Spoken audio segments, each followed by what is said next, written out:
ما أخوانيهم بانقور سدا مس أخلاق يهن قبرت الرادسة أيا أووه ذو كتري أووه ما أخون بانقور سدا مس أخلاق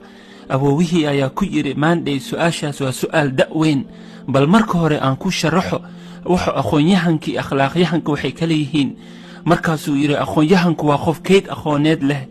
هو فكرنا كيد كأخوانيد وبونشدا كساري كرا وحي سن وح حنا كلا جران كرا أخوانيهم waa inuu noqdaa qof alla ka baqo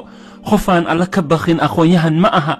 aqoonyahanku hadduu aqoonta caloosha ka horumarinayo aqoon ma aha aqoonyahanku hadduu noqdo qof la iibsan karo ama la cabsi gelin karo aqoon ma aha wixii intaa ka soo harana lama dhihi karo aqoonyahan ee waa tacliin leey uu yiri gabadhii ayaa waxay ku tiri aqoontii ii sharaxday bal akhlaaqda ii sharax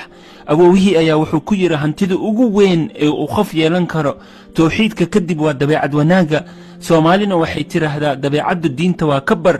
dabeecad xumo dadka saartay culimada cilmu nafsiga markay arkeen dad fara badan oo darajo sare ka gaaray akademiyada haddana dabeecaddoodii iyo macaamilaadkoodii bulshada oo aad u liito ayay cilmi baaris baaxad weyn dad badan ku sameeyeen natiijada gunaanadka cilmi baaristoodana ayaa waxay noqotay inay jirto laba aqoonood oo ay u kala bixiyeen IQ iyo EQ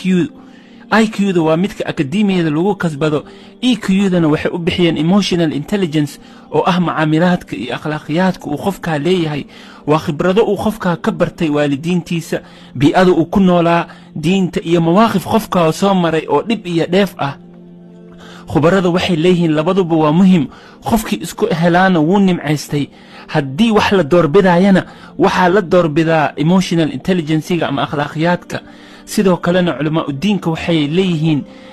diinta tawxiidka kadib badankeedu waa mucaamalo aayaadka quraanka ugu badanna wuxuu ka hadlaa mucaamalaadka iyo arrimaha bulshada